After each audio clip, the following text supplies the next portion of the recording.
Hola, Geek fans! We're back with a spoiler review of Fallout 3. Yes, I know Fallout 4 just got released a few months ago. We're a little behind the times, but I haven't got a chance to play Fallout 4 yet. But I got Caleb Soderbergh here joining me to talk about Fallout 3 because I love Fallout 3. Fallout 3 is a post-apocalyptic RPG. It's an open-world game. It's made by Bethesda Game Studios. These are the same people that make the Elder Scrolls games. So if you heard of Skyrim, Oblivion, those games, this is kind of a similar style of game, except it's set in a post-apocalyptic future. There was nuclear war, and now this is 200 years later, and here you are, someone that's going out into this world for the first time. You're a vault dweller. There are all these vaults. These communities eventually opened up to the greater world, and now you say go.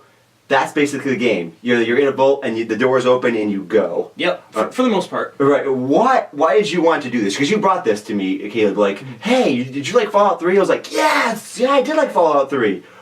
Why did you bring it to me? Why was that a topic on your mind? I've been a fan of the Fallout series for a couple of years now. I started off with Fallout 2, then I brought myself back to Fallout 1. I'm not done with Fallout 1 yet. But then, just recently, I bought Fallout 3 for my Xbox 360, and I started playing it, and my brother made an account also, so we're kind of going through the adventure together. And it's a very different experience than like the previous Fallout games, like Fallout 1 and 2. But what do you mean? I mean, I've never played the previous Fallouts. I don't think I ever did. I know they're isometric, kind of top-down games, right? Yeah, they are, and they're very mechanic in the sense that you only have a certain amount of points that you can use when you get into combat. For example, if you move one space, you use up one action point. Or if you shoot a gun, it takes 4 action points. Is it turn-based? Yes, and it's very much like Dungeons and Dragons or other like physical pen and paper role-playing games. And the same thing with the skills in the old Fallout games, because it's based off of a roll, and the higher points in that skill you have, the better the roll will be. Right. So it's kind of like that, like chance to succeed type thing. Is it open world? Yep, it is. It is open world for sure. Oh, that's cool. And in Fallout 1, there's a time limit for at least some part of the game, but. Yeah, it's very different from Fallout 3, where which was made by different studios, by the way. Correct. Yes. Fallout 1 and 2 were made by Black Isle. They closed down in the early 2000s, and then Bethesda bought the rights for Fallout, and they made Fallout 3. Actually, Black Isle was in the middle of making Fallout 3. It was, I think the codename was Van Buren. So they were working on that in the late. They started in the late 90s, and then it kind of got scrapped in the early 2000s. There's a playable demo out there, but it's long gone. Like they had a lot of financial difficulties, so Bethesda was like, "Hey, we got some money, cha-ching!" Right, and they just bought it up, and they were like, "Hey, let's just make it a little bit like Elder Scrolls," which is they kind of did. Or a lot like Elder Scrolls. That's what I think. Have you played the Elder Scrolls games? I have Skyrim, and okay. I'm working out in Skyrim. Like to me, the games are very similar. Mm-hmm. I mean, they use the same engine, the Game Bio engine, or whatever updated version that Bethesda's calling it now. But it's the engine they've been using for a while, since Morrowind. So you can really feel how the games, the flow of the games are similar. Like just wander around. There is a main storyline, but you don't have to worry about the main storyline. That's one of the coolest things about this game. It's like, yes, there's a story. There's a central quest. You're trying to find I think you're a vault dweller. Maybe you're trying to find your father. Was that the quest? Yeah. Yep. Right. You can just ignore that and be like, I don't care about my father. He sucks. Yeah. and you'll like, if you go that route, you can just go throughout the wasteland doing other side quests, which is completely fine. There's hundreds of hours of content in Fallout 3, and you can just put off the main quest for as long as you want. Right. I mean, you could come back to it. You don't have to. And you can also, which I always liked with same with the other Bethesda games, you can stumble upon main quest points. Right. So I had this happen to me. I wasn't even trying to do the main quest. I had already beaten the game once with the main quest, but then I played it again. I'm not sure if this was Fallout 3 or maybe Oblivion. And I'm just doing my thing. And I assumed, like, maybe because I was fairly new to open world RPGs, that like, oh, well, if you don't hit these triggers, then these other things won't happen. But I just stumbled upon some arbitrary like main quest point. I'm like, oh, and I just picked up from there. I'm like, well, that's weird. Because you can do that. You can stumble upon things. I love that in Fallout 3 because you can find your dad like randomly. Yeah, and there's even some steps that you take, not even part of the main quest, but just as you said, you stumble across it that lets you skip entire portions of the main quest. Like you'll be like jump started like a couple hours past where you should be. Like for example, there's a quest where you have to get a radio dish for the DJ 3-Dog. Yes. And you can skip right by that if you know where to go, because you're getting the radio dish to for 3-Dog, because then he'll tell you where your dad is, which is incidentally Rivet City. But if you're going back for a second playthrough or whatever, you don't even have to do the 3-Dog quest. You can just go straight to Rivet City and bam, you'll pick up on the quest. And I love that aspect because like I grew up playing Japanese RPGs. I grew up playing the Final Fantasies, the Dragon Warriors in the US, those kind of games. And those kind of games, it didn't matter if you actually knew, oh, well, I know now because I played before that this guy's here. Mm-hmm.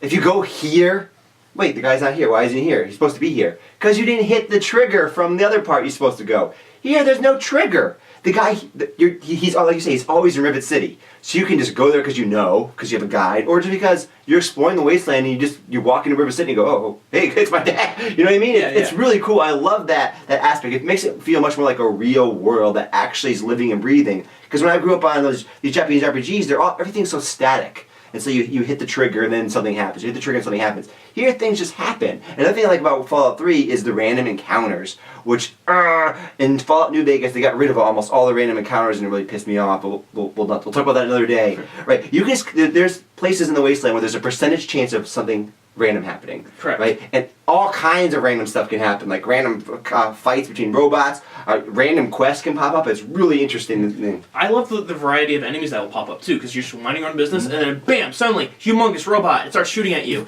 and you might go back on a save or whatever and go through that same place, and it's not there anymore. One awesome thing that just happened to me just the other day was there's a train track and there's some broken down rail cars or whatever, and I'm searching around and like there's like bags of meat hanging from spikes. I'm just like, this looks like a very dangerous place to be. I'm just looking around, and suddenly I just get smacked in the back. I go flying like 30 feet across the world. Like, no, yeah, I just flew across. And I look behind me, and I look up. I'm just like, oh crap. It's like an 80-foot tall mutant behemoth. It's like this giant guy with a telephone pole in his hands, and he's smacking at me. And I died instantly. I'm just like, what? Was he supposed to be there? But then I went back on a save because I died, and I went to the same spot, and he didn't show up. I'm just like, that was like the weirdest random event I've ever seen. And that's one of the other things. They got rid of the mutant the giant behemoths. What are they called? I can't think of those things they call the super mutants. Yeah. The giant super mutants. They got rid of that in Fallout New Vegas, which, anyways, I don't want to talk too much about Fallout New Vegas, but it's kind of like a spin-off of Fallout 3. And I found it weird how they got rid of those big creatures. Because I always liked those big creatures. Because you're like, holy crap, look how big it is. Yeah. Right? And about the behemoths, this is kind of a side topic, but if you shoot them with something, like for example bullets, and you kill the behemoth, when you loot the body, you'll get your bullets back. Yep, they got so much stuff that they have. It's awesome. Yeah. It's just like, oh, I'm just throwing my bullets back, you know. But what when you went through the first time playing Fallout 3, what was your character build? Like what was your character best at? Oh, this is gonna be tough. Because I have a strategy when I play these games. When I play any Bethesda game or an open world RPG, my general strategy is I actually do a first playthrough that's quick and brief, and I just focus on the main quest and don't do anything else. So I might just breeze through it in 25 hours. Then I go back and I methodically explore the wasteland. I usually don't do the main quest. I just do whatever I want.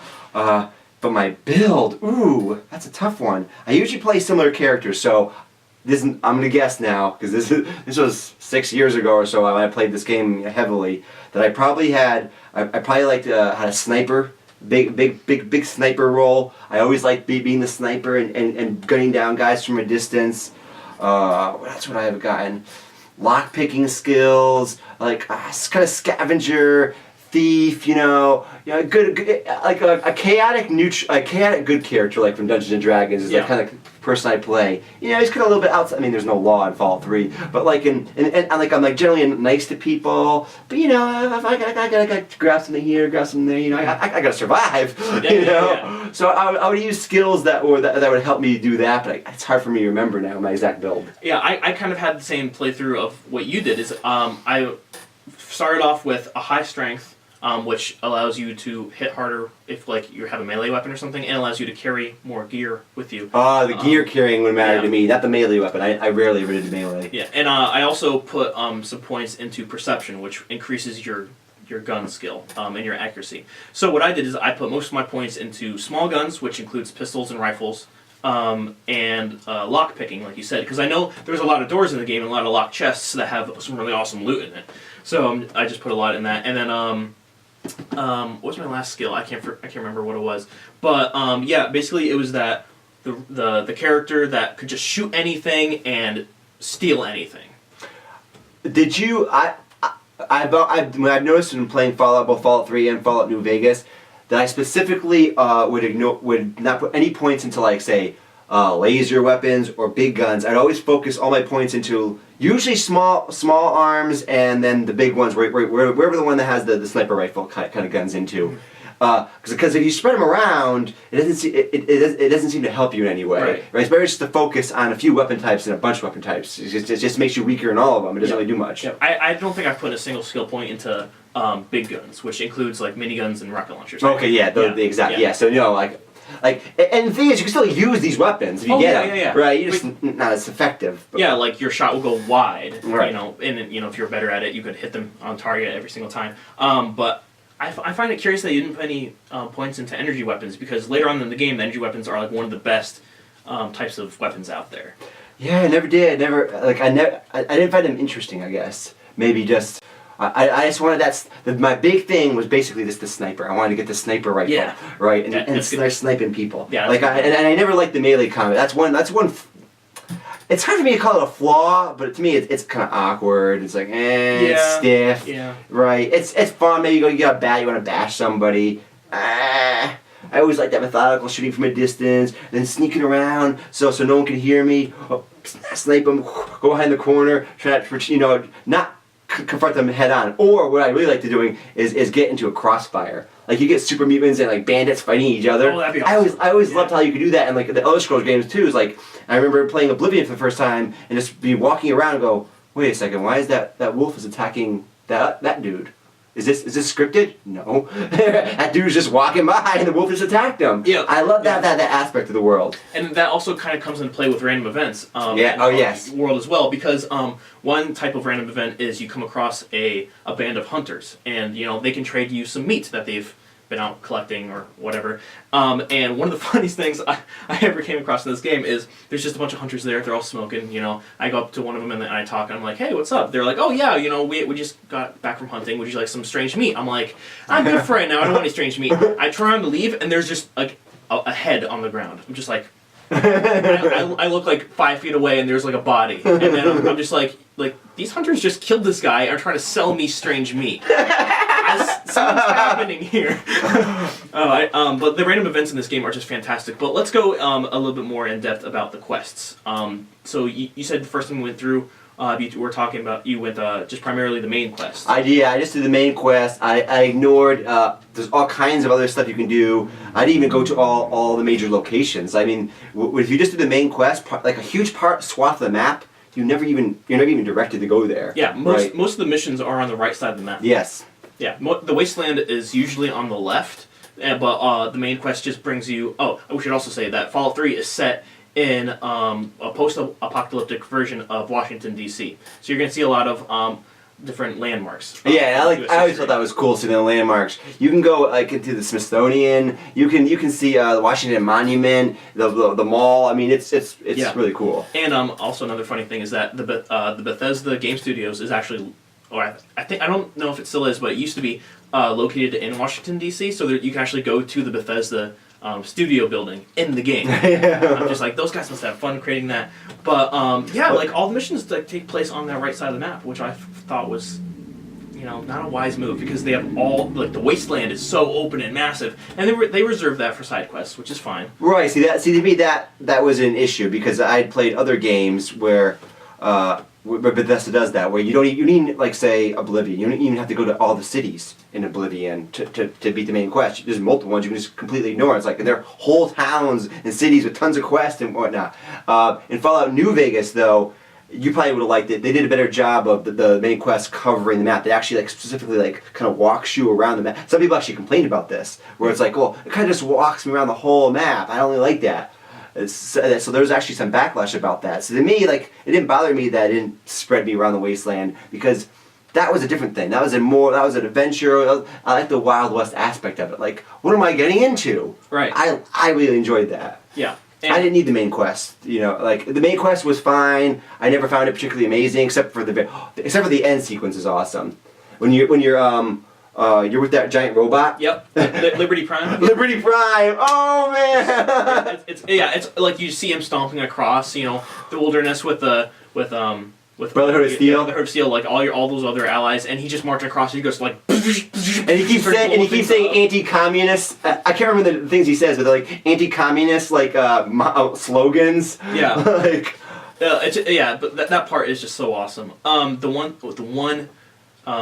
of the complaints I have about this game is that the Brotherhood of Steel, as a whole, in the first two Fallout games, they were kind of like this secretive group that wanted to mass technology in order to save the human race. They didn't really worship technology; they were more of just collectors and preserving the human race. Anyway, but in the first two games, you would stumble upon them kind of randomly. You would see one guy in a full suit of power armor, and you'd be like, "Oh, who's that guy?" He'd be like, "Hello, citizen. We are the Brotherhood of Steel. We are here to do blah blah blah blah blah."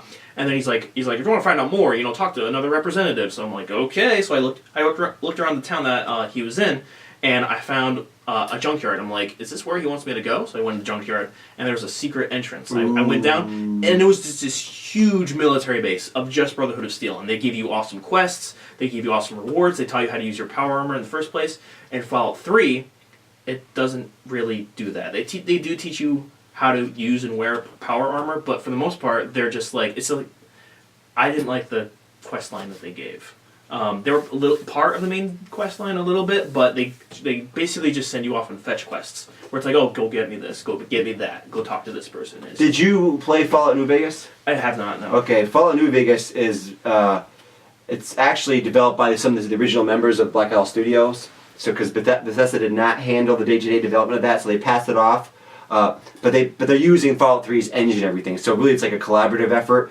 But since they're part of the original team, some of the lore and stuff has been adjusted more. It's also back on the West Coast. I think it's in Nevada it takes place in, and things like the Brotherhood of Steel.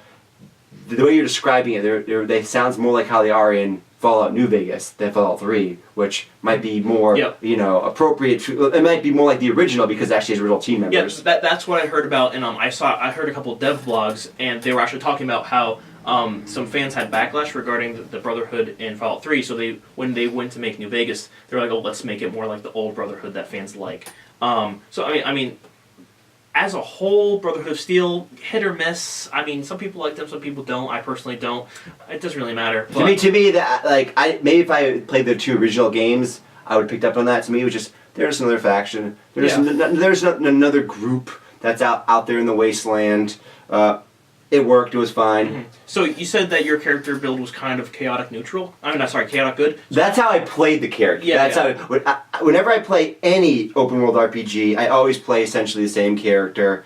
The character's name, depending on if it's like a history fantasy thing, it's Michael. If it's more modern, like Fallout 3, it's Mike. It's always a character with silver long hair. If I can, I try to make one eye green, one eye blue. Right? I'm very pale skinned. I always play the same character essentially. Yeah, but and they're always chaotic. Yeah, good. I ask you that because one of the major choices that you make very early in the game is you go to the town of Megaton, which is basically a town built around a unexploded, undetonated nuclear bomb. Right. And there's a faction in there that kind of worships the bomb. They're called the Children of the Atom. So they're like, oh, this is the thing that gives us life. Crazy hippies. Anyway, you get to make a choice in that town. You can either disarm the bomb to make sure it doesn't blow up forever, or you can talk to a evil character and set it off. So did you do that type of thing? Like that's kind of like a side quest, sort of. Did you ever? I did that. I did do that once, and then I reloaded. I just wanted to see the explosion in the game. Okay. But no, I never make really evil choices. Like I don't like going on killing sprees in those games. I only did it once, and I think it was in Fallout 3. Like I never did it in Oblivion or Morrowind. I don't know. I feel like one of the things I like about being in those games is I put myself into that game like. In real life, I don't get off from mindlessly slaughtering people, right? So it's a game, right? So you do some crazy stuff. But like I never played an evil character. Mm-hmm. Not a single time I've actually had an actual playthrough. I've done let's do something crazy for 10 minutes then reload. Yeah. But, like the actual evil character. I'm gonna play the bad guy throughout the game. I've never actually done that in any open world RPG. Mm-hmm. It just Yeah, neither have I. it's hard for me. It's hard for me. It's like Yeah, yeah. I feel bad. I'm like, oh, let's make the evil decision and take the family's winter supply of food. I don't want to do that. Yeah. I can't help myself. Yeah, I felt the same way. I was given the choice, to do whatever with the bomb, and I realized, this is the wrong thing to do. I don't want to kill this entire town. Also another motivator was that there were some awesome rewards that I could get from doing certain tasks for people in that town. So I'm just like, I don't want to blow it up because then I'll lose all those rewards. Yeah, that's another thing too, because there's a bunch of quests there. Yeah, and especially one of the biggest side quests in the game is you're helping write a survival guide, and you get depending on how that quest doesn't go away if you blow it up. Oh really? She turns into a ghoul. Really? I did not know. Because I went back to the site after I blew it up, and I walked, and then there she is. Hey, what's up? And she's a ghoul now, but she still has the quest. That's awesome. Well, so but all the other quests go away. Oh yeah. But hers, she becomes a ghoul. Yeah, and she's so annoying and persistent. She's like, "Hello, would you write my book?" And but it's fun. I love doing that quest line. It's like 9 quests. Yeah, and you there's even optional objectives. Like you could get the mission done, but you can get it done in an extra special way and get another reward, which is always awesome. So, yeah. Personally, I think that's one of my favorite quests that I've done so far in the game, just because she gives you a variety of things. I don't like her as a character, but she does give you awesome rewards depending on what you do. I actually, now that you remind me of that quest, I love that site. That's one of those things that you stumble upon. I mean, you're walking around, a lot of people can give you quests. You get a quest, you do a mission, standard fetch quest, whatever, standard kill a monster thing, whatever. They spice it up in some way. But then you stumble upon her, and it's this whole huge. She's basically like a faction. She has so many quests she gives you. And she sends you all across the land, so you'll get some exploring done if you do her quests, regardless. But yeah, I liked her quest line. Let's stop talking about Megaton. Let's go on. Do you remember anything about Tranquility Lane, which is like that artificial world that you go into? Yes, and it has the tree dude. Yes. No. What it was like the black and white world where it's like you're going back to the 50s era. Oh, okay, never mind. I thought you meant the Oasis. I know what you're talking about, the tree dude, though, because that's actually a cameo from a character from Fallout 1 and 2, which I will tell Shane about after the show. But that's a really sneaky cameo. Anyway, but interesting. I didn't know that. I'll tell you about. But I really like that aspect because you kind of come upon this place and you're like, oh, it's a forest. That's cool. Yeah. Because the wasteland's all dreary and horrible. But Tranquility Lane, which is like that. It's part of the main quest where you find a vault and you go into a slumber and you get put into this artificial computer world kind of. Yep. And it's kind of like a 50s era utopia basically, and you're trying to tell people this is a computer simulation, and they're like, oh, just run along. And I should also say that when you go into that simulation, you go into it as a little boy.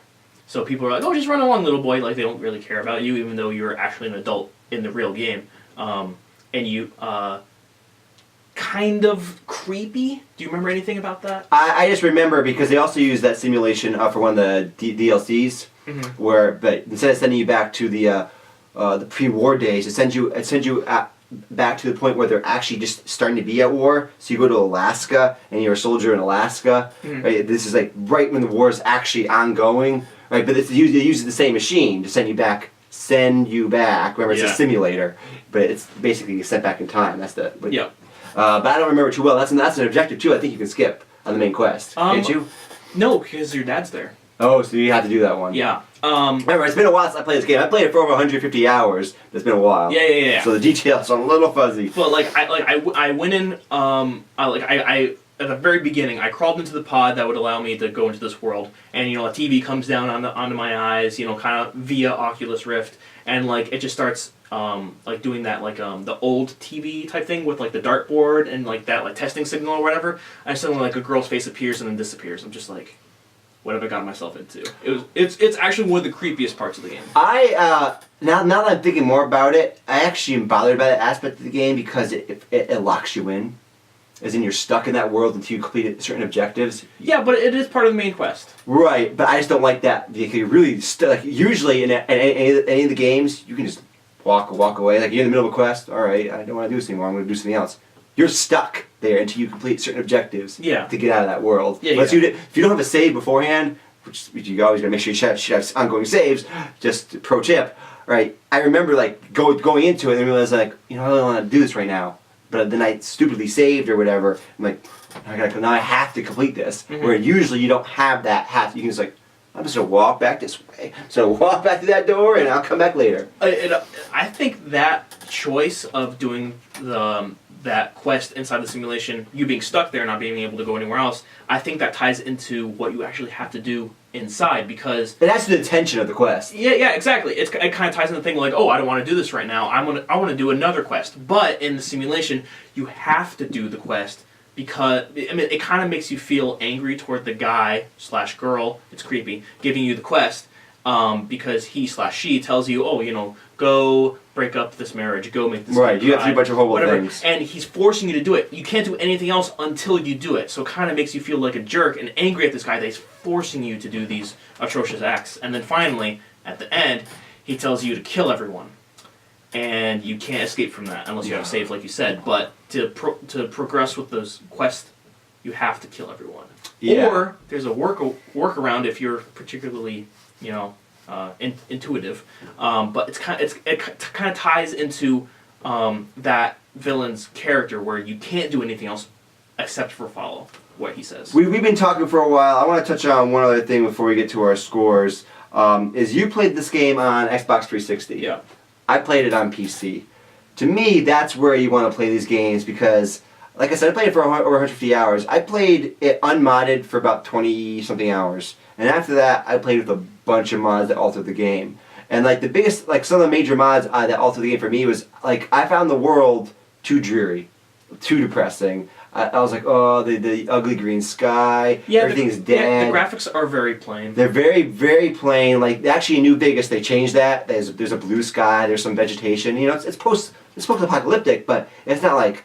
It's not just, you know, exceedingly dreary, and you can go to like, you know, Las Vegas and it's all kinds of lights and stuff. So I used a number of mods to make it more greenery. I used a mod that added more greenery, changed a lot of the plants from brown to green. It changed the sky from that ugly yellow green to a nice blue sky.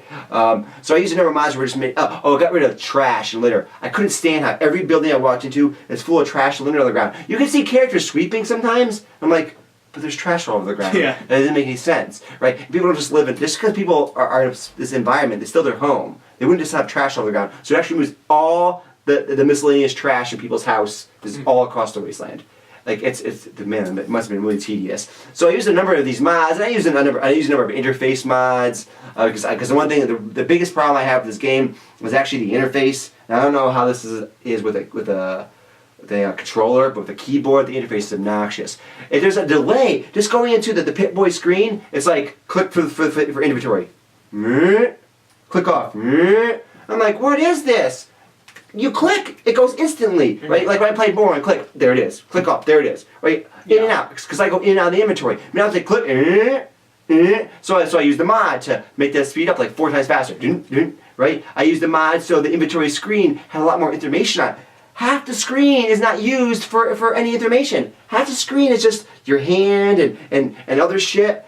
Only like half the screen is actually used for actual information. It's terrible UI. This design is unacceptable, and they continue to use design in Bethesda, and it just baffles me. It's like you're not using your screen space well. You're not being able to navigate this in an intuitive way, right? And I know one of the problems is because of the consoles. There's a different kind of navigation you're using with the controller. But for PC, it's obnoxious. So I used a variety of mods basically to make things easier to interact with in the world and make things look a little nicer. I never use like mods like power up your weapons or stuff like that. That I don't like playing that. I don't like God mode or whatever. I just like mods to tweak things so things look just, you know, more to my flavor. Yeah. Right. Yeah, I can understand that. And I also used the mod that add a button a hotkey for throwing grenades. So I could shoot and throw a grenade. I had to that's awesome. cycle through things. Yeah. Right. I used a mod. I used mods that made the first person shooting aspect like tighter. So to me, like that's a big part of Bethesda games is your ability to customize things. You do PC game, right? Yeah, I do, but I have not. I don't play Fallout 3 on PC. So But why is that? Why did you choose to get it for Xbox 360? Well, just because I want a high quality viewing experience. Because if I bought it on PC, I know that I would have to run it on low graphics settings. Oh, you don't have a good PC. No, I don't have a gaming PC. That's your problem. Okay. But it's a decent laptop, but it's not a gaming PC. Yeah, laptop. Anyway. Yeah. So I wanted like the best experience possible. For relatively cheap price, because it's still relatively expensive on Steam, but I got it used at GameStop for my Xbox. I'm just like, oh, it's a couple dollars. I haven't played a console Fallout game before, so I might as well try it. And it works, like what you're saying about the UI, it works relatively well with a controller. It's definitely very tedious with a mouse and keyboard. With a controller, it's just like, you have the thumbstick and you go slide, slide, slide, it's done. You're there. But the only bad thing about console versions of this game is that you can't get mods, which I'm very disappointed about. To me, it's really all about the modding, because one of the reasons I got into these games is like I grew up on those Japanese RPGs and I really loved them. But I'm a guy that's really picky. I like to have things my way, and I just want to go do what I want when I want. I'm like, oh wow, I played Morrowind. I played on Xbox originally, Morrowind, and I'm like, this is a cool game. You can just go over and do whatever you want. And then I played for like 40 hours. I'm like, this is a cool game. And then I got on PC like 2 years later, and I'm like, oh my god, I can change this game in any way I want to be exactly how I want it to be. I can basically like create your own RPG. And I couldn't go back. I couldn't go back to playing. Well, actually, nowadays with Fallout 4, they say they're gonna have mods for console. But those mods still are going to be more limited than PC, just because of the natures of consoles. But we've been talking for on and on and on about this game. We've already oh my god, we're over half now. This is absurdity. It's such a good game, though. It is such a good game. What are you going to give it as for a score? I'm going to give it a 9 out of 10. I am also going to give it a 9 out of 10. Remember, I'm scoring for PC. I can't comment on console. You're scoring for Xbox 360. Now, the mod thing, people don't like to bring this up. To me, the mod thing kind of brings it up higher, but I know it's not separate. It's a separate thing. But if you have the opportunity, I would say go with the PC if you have the opportunity, because of the mods. But otherwise, it's a great game regardless. And really, there's already so much content in it. A lot of people are like, yeah, the mods are cool, but I don't have 300 hours to try all these mods too. You know what I mean? Yeah. Right. And certain mods don't work together, so you kind of have to like pick like compatible mods. Right. Which is also another whole thing. Right. The mining is super easy. Right. They do make it pretty easy, but it's not quite like a drag and drop. No, there's incompatibilities. You got to learn a little bit about technology and a little bit about things. So there's a little bit of a learning curve, which is another reason why people like consoles. Like, well, I shove the disc in or whatever, I turn it on, there you go. Exactly. I'm good to go. Yeah. PC's like, oh, I got the right driver. Oh man, I gotta update this. And it's annoying. But anyways, we give it 9. Both of us gave it 9 out of 10. Check out Fallout 3. Caleb Soderbergh, where else can they see you? They can see me at my YouTube channel. Just search for Caleb Soderbergh on YouTube, and it's very clearly outlined. It's a picture of a moose. Click on that. I do lots of different videos. I do video game playthroughs, I do walkthroughs, I have something for everyone. I have concert videos, I have skits, I have my family being really weird. Just whatever you want, it's probably on there. So just check me out, guys. Give me a like, thumbs up, and comment. Like, comment, subscribe, and share. You know the deal by now, folks. Either way, my name is Shane Gerich. This has been Caleb Soderbergh, and we're Geeks at the Movies. See you guys.